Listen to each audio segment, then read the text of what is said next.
Okay, now we're at the point of reinstalling the bearing on the pinion. Basically going to build the pinion back together here. This bearing is the same on both sides. There's no difference. Well, I already pressed that on a wee bit just by hand. I had this bearing sitting out on top of the black quad seat, baking in the sun, so it got pretty warm, and I actually already hand pressed it on a little bit. So same rule as always. You can see on this side, there's no difference between this side and this side. It's the bearing looks the exact same, so it makes no difference there. So same idea is just so that while the pinion's in there, you can still read the part number right here, which for this one is 6305. We're going to go press this with the press outside as well. Basically, I'm going to use the separator in reverse, kind of. So we are going to move these two steel plates. I don't think I'll need those in place. Let's set you guys up in your location here.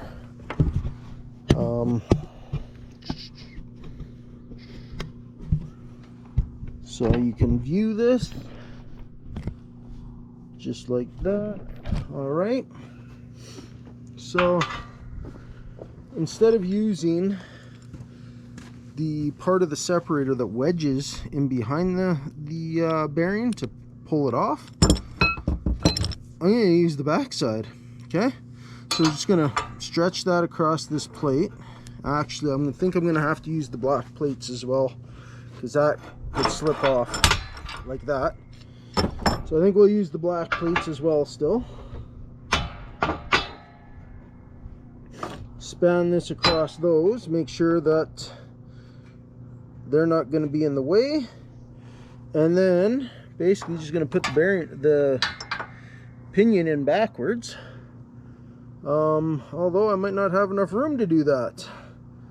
Did I already lift this jack all the way? Not quite all the way. Might give us just enough play if I lift it all the way. Let's see here. Come on, there we go. Did that give me the room I need? Oh, just. Okay. So I am going to close up this separator a bit more so that I'm pushing on the inner race. As always, that is what you want to do. You want to be pressing on that inner race. I guess that's a poor rule. You want to press on the race that is being pressed onto, over or into something, right?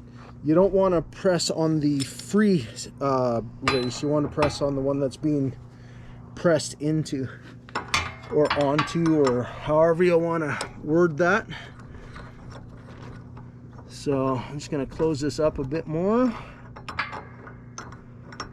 I think that'll do it.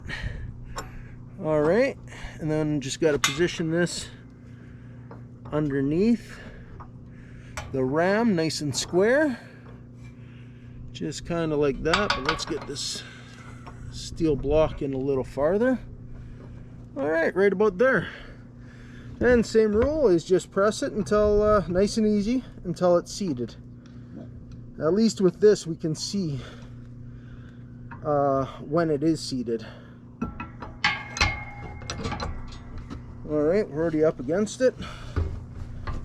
All right, so I'm just gonna sit here with you guys and watch that go in. It's my things hit contact in the spring here. That's what's making that noise. That's not the bearing in race. That's this up here. Okay, we're bottom grayed out on the pinion gear. That's it.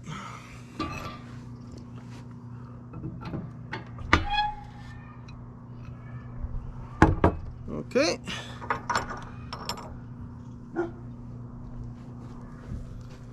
That is it. We are reinstalled with the bearing. Oh, is that ever That is like silent and smooth, way better than the old bearing was. Like I say, the old bearing wasn't horrible, it wasn't bad, it had life left to it, but it was getting a little rough. This one, silky smooth. That's beautiful. All right, we got to put on our nut, and then we can install it in the case. Let's get back in the shed. Okay, we got the pinion back together with the bearing pressed on and the nut on now. The torque for the nut is 94 foot-pounds. Again, like, there's no way to hold this pinion. I don't know how they expect you to do it, because even their holding tool uses the spline to hold it. So how do you throw a socket on there to throw a torque wrench on it? I don't know, unless you use like a crow's foot torque wrench and figure out the math, I guess. So what I did again was, same as taking it off, is I sandwiched the teeth of the gear between two pieces of 2x4 on my vise, and I took the impact to it and I gave her some ugga-duggas until I felt it was super tight.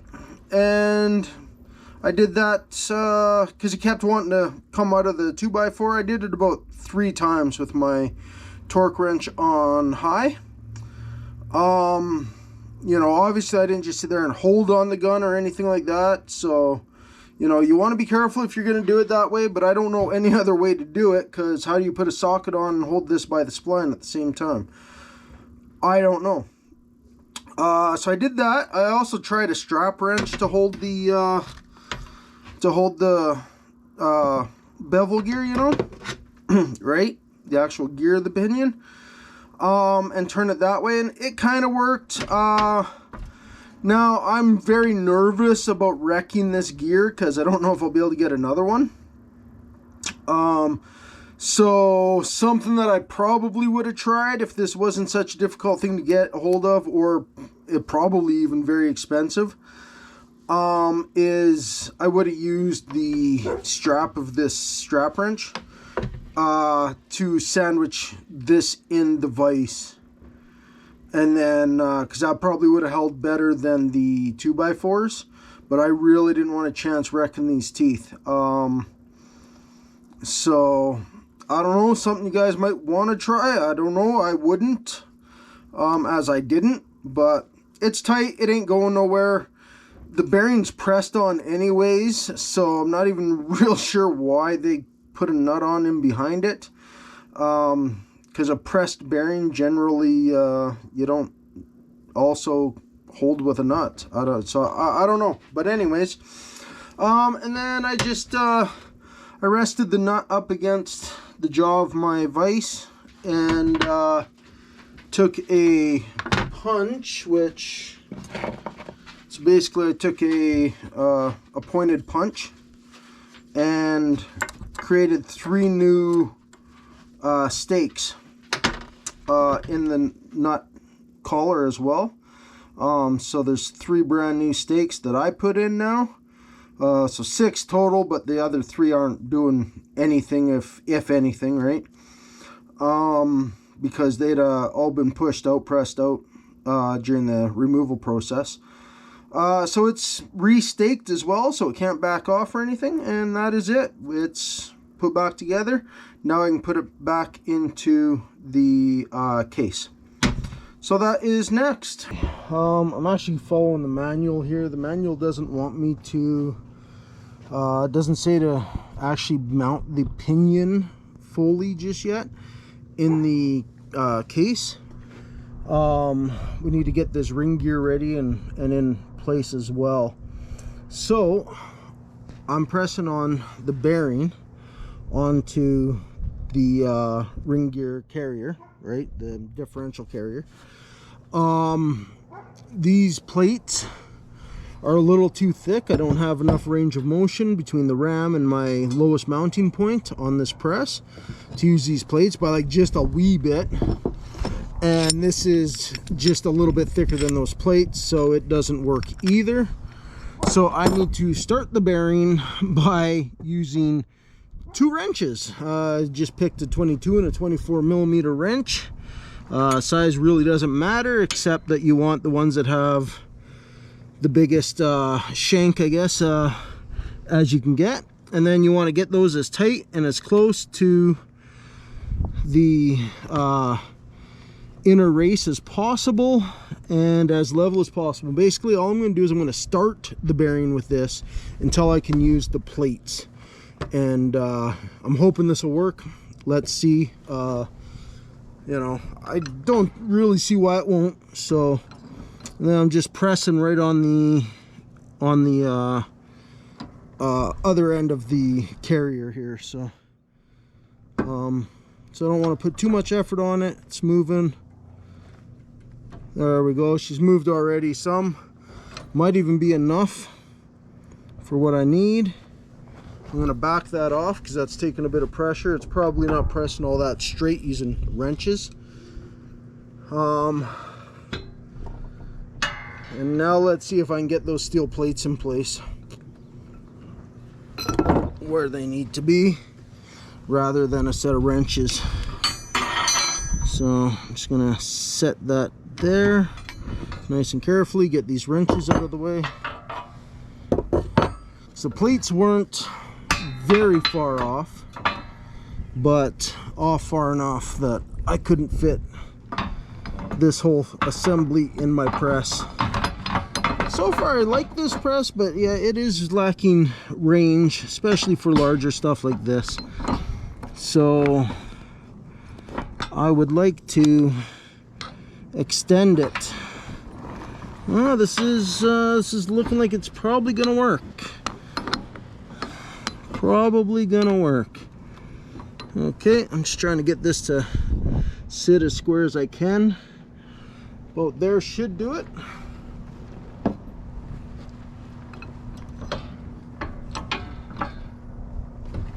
Okay, we got some pressure. Bearing is moving nice and easy, and we're bottomed. That looks good and bottomed to me. Yeah, I don't want to put no more pressure on that. I don't think I have to.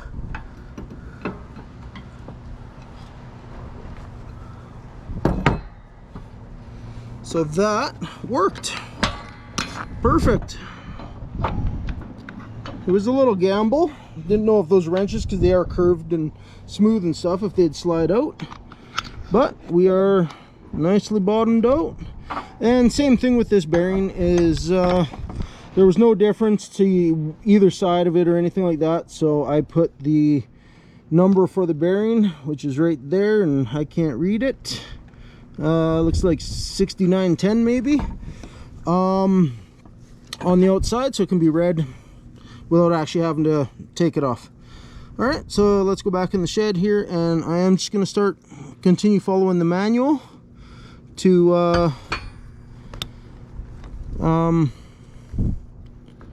finish putting this together. I'm just taking a little look here. Yeah, looks good. All right, cool. Okay, so following the repair manual, next thing you would do is install the oil seal on the pinion side of the case. For the kit, it is part number 30-4801. It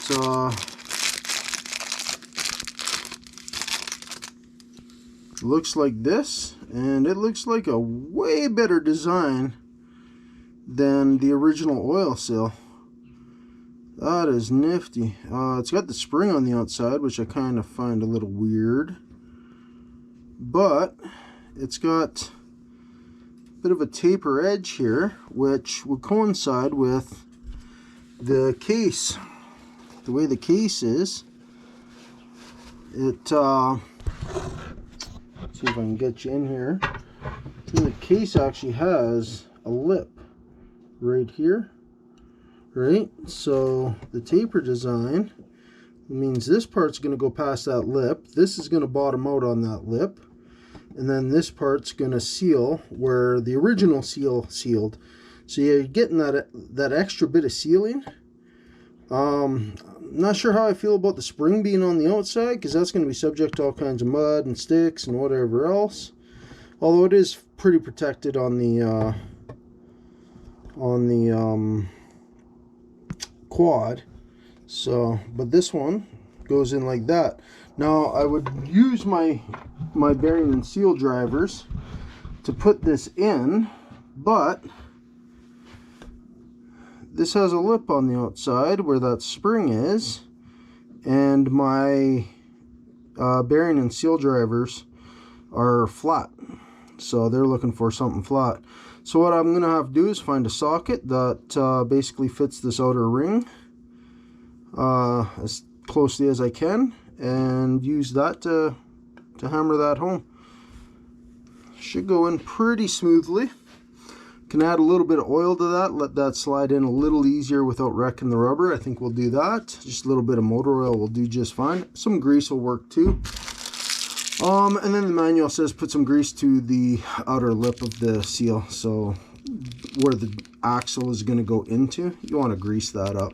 So so I'm going to go grab a little, I think just a little bit of motor oil or something will do, and put that in there. Okay, so I found an old can of white lithium grease, so we're going to just use that instead. Just give it a little spray around here. Get some in that bearing, won't hurt it none. And just set that seal in there as square as we can. It's not perfectly square, it's a little high on this side, but we'll adjust that. And then I found a 32mm socket. Seems to fit that not bad. I would have liked a little bigger, maybe a 33, 34mm. But next one I had was too big, so let me just gently tap that in. In fact, well, no, because it's got that lip. So the manual says to run this in till it's level with the case. That's when you would know that it's good. Kind of moving this around as I go. But as this is a bit of a different style seal, I don't know if that's gonna be true. So I'm gonna take a look around the back side and see how it looks, because it seems like I'm bottoming out already, which is right at the bevel of this seal. So this could be for the design of this seal. This is how she's gonna sit. I'm gonna give it a little more whack on this end.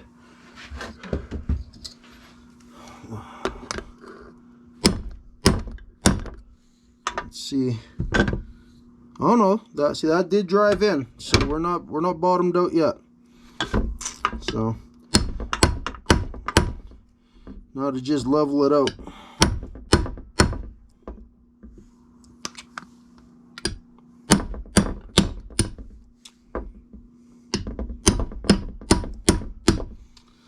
So now you could, again, would normally be able to just take a soft mallet or like a nylon mallet like this and whack around nice and easy. But again, we can't do that because of this lip here. So that's where the socket is really coming into play here.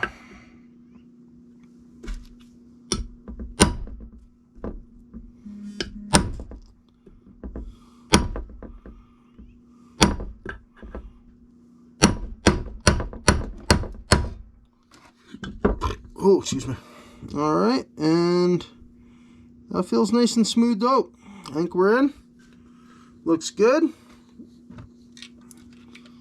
Just give that lip a bit of lithium grease as well, as they say to grease it. I didn't really say with what, but for the time being, lithium grease will do just fine. And I'm just going to wipe up the outside area because I don't want that getting everywhere. Don't really need to grease that lip yet anyways. I really wouldn't worry about it until you're actually putting the axle in. but whatever, is what it is. Well, there we go. It's in nice and smooth all the way around. We should be good. Shouldn't have any issues there. And it looks good here. As best as you can see with the bearing in the way. So looks nice and level all the way around. So we're good. That's what the manual says to do. That's a nice seal. I like that. Hopefully it'll last longer. They say, so previously they actually say to put this in place. Not exactly sure why if we're not going to bolt it in yet, but they do say. Now the only problem with doing that, like that, is we haven't put the race in yet, or the, not race, the shim in. So don't forget your shim. That goes in first, and it goes down right against this. You can take a look at your shim and you can kind of see which side was against the bearing in the first place. To me it looks like that side. So we're going to put that in, and that just sits right down in there. Hopefully you can see that. And that just kind of spaces the pinion out a wee bit. Now we drop the pinion in. Like I say, we're hoping that these bearings are equal to the factory, so same spec. Well, much nicer that spins now. That is beauty. That's without any oil or anything. So that's beauty. I love that. Alright, now it says install the ring gear. Ring gear's outside. Actually, I decided to give it a good flush, that whole assembly, with some brake cleaner. So it's sitting out there. I'll go grab that. We'll set that in there. Now this as well has a shim.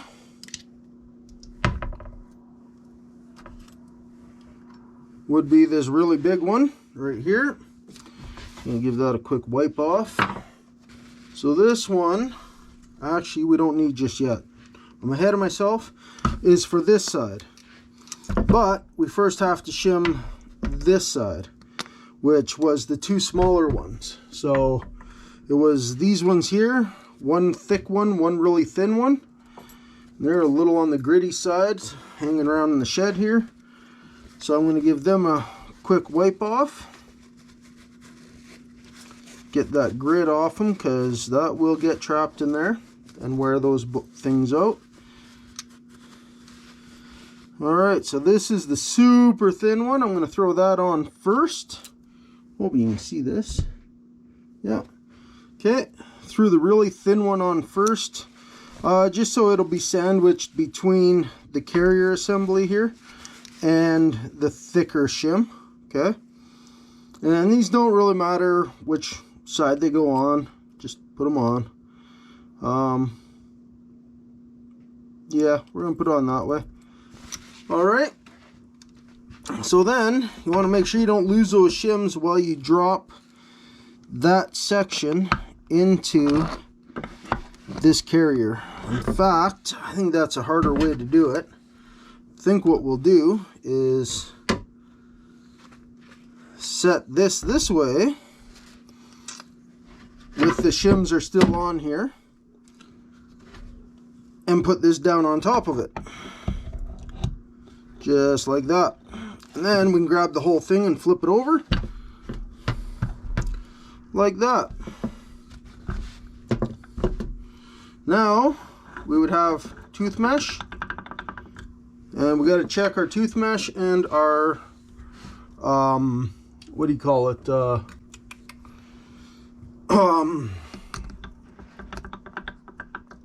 what the heck's it called now? It's basically how much space between the tooth when you go back and forth. How long does the pinion turn compared to when the ring gear starts to turn, or vice versa. So it's the play between the pinion and the ring gear, basically. So it says do that. It says replace the O-ring with the new one on the other piece here. So with this other case piece, the centerpiece. We need to put the O-ring on there, which part of the kit is part number 321863. Perfect, fits in there just nice. All right, now it says apply some grease. We're just going to use this white lithium. So I'm going to just apply that with my finger with some that's on the bench here, or in my shop towel. So then we put this on here. How does it fit? Not yet. We almost forgot that washer. Alright, so we got a washer or shim goes on here. This is meant to go against that outer race of this bearing, not the inner race. And so it actually fits the case better. So put it inside the case right here. So right here. And then hold it with your fingers, I guess, and pull it over until it, I guess till you can't hold it no more, then you got no choice but to drop it. And hopefully that's in place, but it's not playing like it is. Everything spins nice. That's where it wants to sit. That's where it goes. Okay.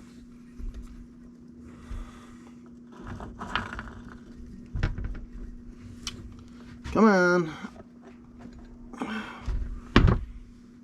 We're trying to get that O-ring in now, I think. Oh, maybe not over here. There we go. We're just not going straight yet. So, because that bearing isn't technically pressed into this case, but obviously it's snug, right? So it does need to go on nice and straight. My dog's having a conniption with somebody walking by.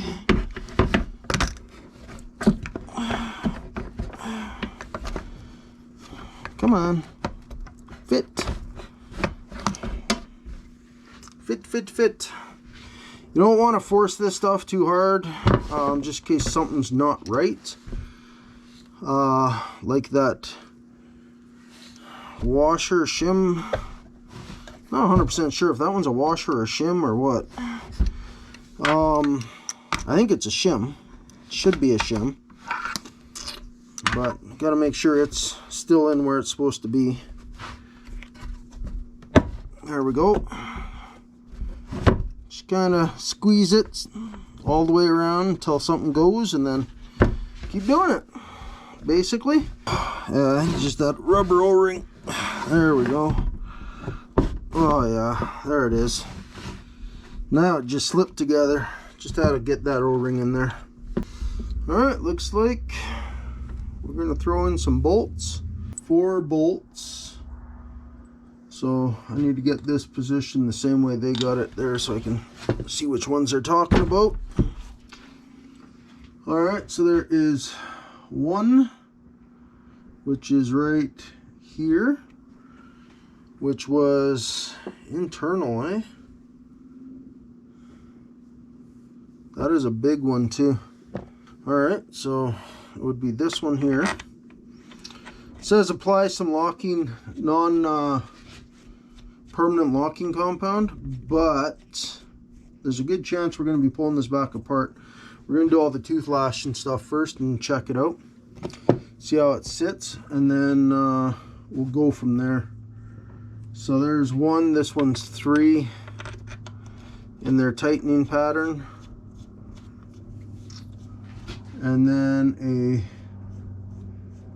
a 2 and a 4 on the other end. There's only long ones and there's and short. Oh, no. It was these ones right here, these black ones. That's what this was. Right there. These are gummy.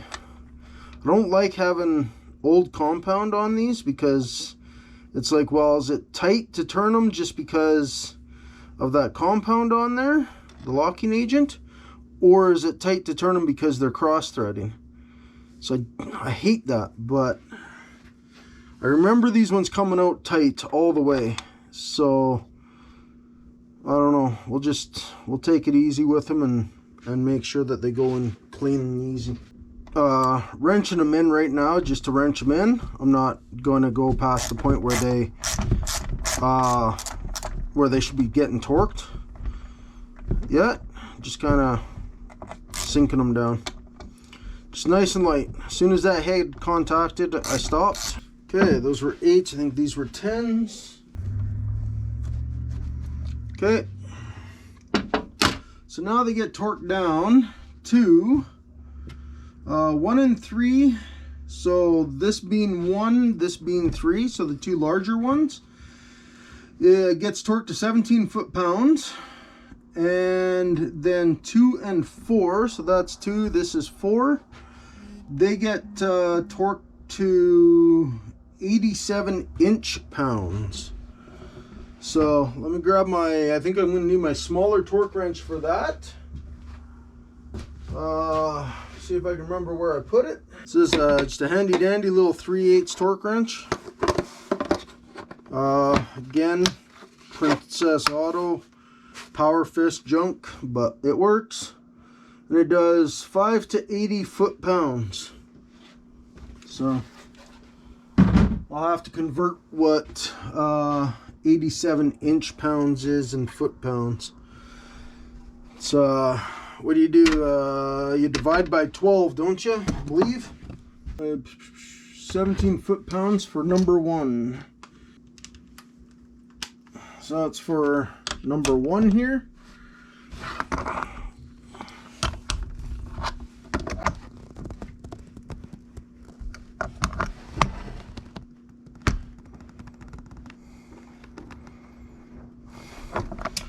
I don't know why that's not breaking over yet, because that seems like a lot.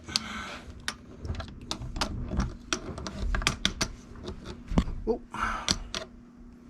let's go this way.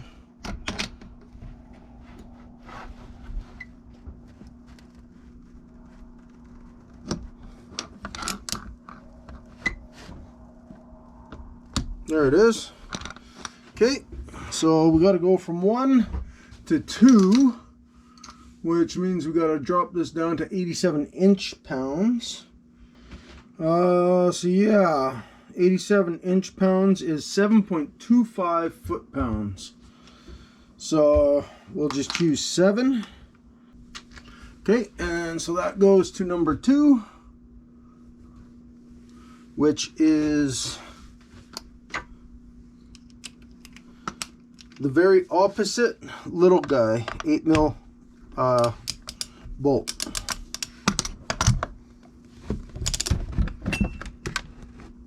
Oh, that broke a while back. All right.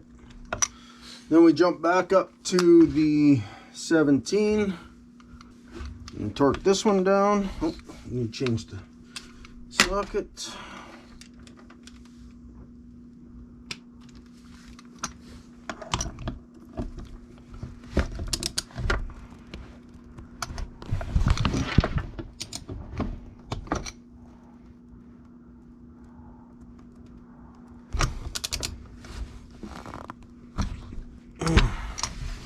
It's hard for me to hold that.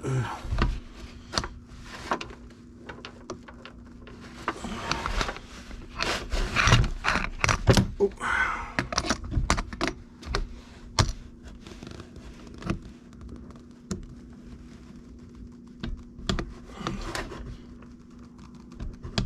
Okay.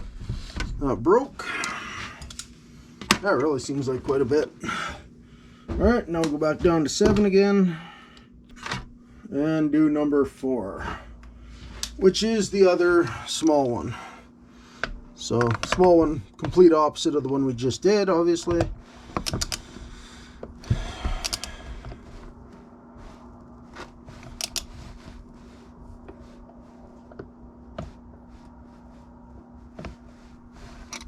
Can't tell if that actually broke like that or not.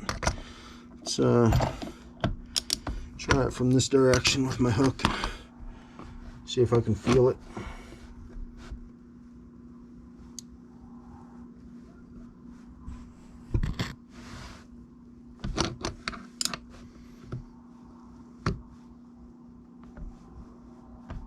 Yeah, that broke. It's hard to feel sometimes with this ratchet, so I don't like that, but it is what it is. On those really slow poundages, it's hard to tell. You really got to pay attention. Alrighty. I don't know why I grabbed that. I just kind of want to see if it'll mesh well. For no real reason, but my own curiosity.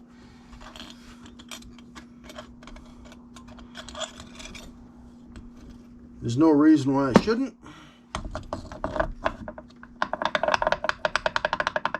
Wow, that feels sloppy though. I don't know if it should be that sloppy or what. Oh, it's not in all the way. That's way better. Okay.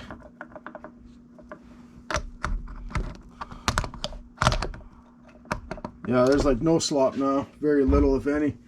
There should be some, but it needs to be very minute. Alright, says adjust the gear backlash and tooth contact pattern. See front final bev gear adjustment. So, I gotta go find the new bit of this. And, of the manual, and I'll be back when I know what I'm doing. Alright, it's been a while. This dial gauge is a pain in the butt to set up, or deflection gauge. But I got it set up here now. So magnetic base right there on my vise. The diff housing locked in the vise. We got the tip of the dial there, and then here, depending on when it wants to read, it's like not sitting at the 90 or the 89 mark there on my dial gauge. But basically, output bevel gear backlash typical is 2 thousandths to 43 thousandths of an inch. So basically, if I'm sitting at the 90 here, which is right there. Let's see if I can get this set to work again for me here. It was just working. There we are. Okay, I'm backed up. And then, oh. So we're looking at the differences here. And I'm watching this gear down here, make sure it's not turning. And basically it's, well, I don't know. It's a mess right now. Let me see if I can just get this to sit and get proper again. I don't know why it's not sitting on the 90. I should just zero it, but I'm scared to touch it because it took forever to get that set properly. So anyways, oh, there we go. There's our lash there. It's like 0 to, depending on how hard I actually do it, it's, you know, usually between 2 and 4 thousandths. So you can see right there, like I'm going back and forth. This isn't the best setup. It's not really holding everything straight or steady, so I got to be very careful of how I touch this, you know, but I'm basically bouncing between that 2 and 4 on my backlash and trying not to turn that, get any turn on that ring gear. It's very, very touchy, but, see if I can get this.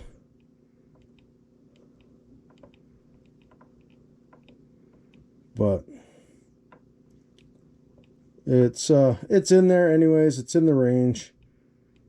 You know, like right there.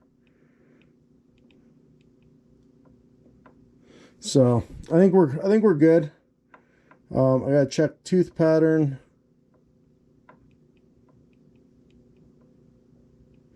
I tried to hold this spline here, but it takes so little for me to actually move to throw the reading way out. So I'm like, yeah. But, you know, most of the time I'm 2 to 3 thousandths of an inch.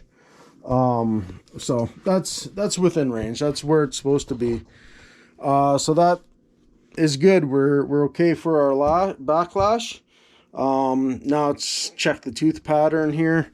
Being that the backlash is still good from when it was done at the factory, I'm not really worried about the tooth pattern, but I should check it.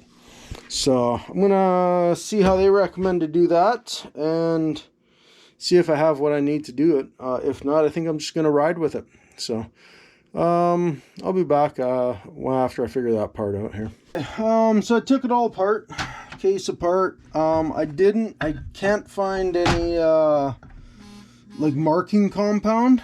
And I was gonna try to use my chalk pencil for tires, but I can't seem to find it either. So what I did was I actually just sprayed down the ring gear and the pinion with lithium grease, and this stuff actually kind of dries up to be tacky. So it looks like it's worked okay. I then put it back together and just spun the gear. And like you look at the pinion, it looks like it's riding really nice. I think it looks good. Both sides. So both forward and reverse. Looks like it's riding in the center. You can clearly see that it's not riding out to the tip of the pinion. And it's not riding in real deep either. It's not right down in the grooves between the teeth, and it's not riding out to the outside either. So I think we're good with that. I think I'm going to go with just the stock shimming. Plus I don't really have any shims to be able to change it. So, and I'm looking at the ring gear and I'm seeing similar pattern. It's a little hard to tell because it's not the best with like lithium grease isn't obviously the best, but you can basically see where it's riding. So I think it looks good. I think we're gonna be okay with that. So I think we're gonna leave it like it is with the stock shims and continue putting this case back together. So I gotta get it back to the point where we were when we did the backlash checks, and then we can do the clutch side and get the other third, I guess, of really it's half of the differential put together. So I'll turn this off here for now, and I will get this back together where we were, and then I'll be back to finish the other side.